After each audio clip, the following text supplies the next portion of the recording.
अध्यक्ष महोदय, हे भाषण करताना माझे मन अत्यंत जड झाले आहे। सर्वाधिक वेळा उपमुख्यमंत्रीपद आणि दीर्घकाळ वित्त विभागाची धुरा सांभाळलेले राज्याचे लाडके नेते माननीय अजितदादा पवार आज आपल्यात नाहीत। त्यांच्या जाण्याने राज्याच्या सार्वजनिक जीवनात आणि प्रशासनात कधीही भरून न निघणारी मोठी पोकळी निर्माण झाली आहे। त्यांनी एकूण 11 वेळा राज्याचा अर्थसंकल्प मांडला।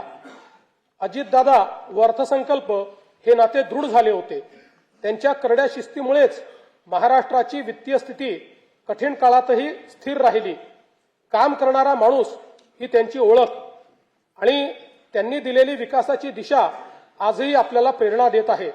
त्यांना श्रद्धांजली म्हणून सर्व मान्यवरांशी चर्चा करून त्यांच्या व्यक्तिमत्वाला साजेसे भव्य स्मारक उभारण्यात येईल।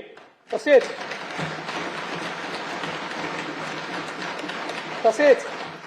त्यांच्या नावे गतिमान नागरी सेवा पुरस्कार देण्यात येईल असे मी जाहीर करतो।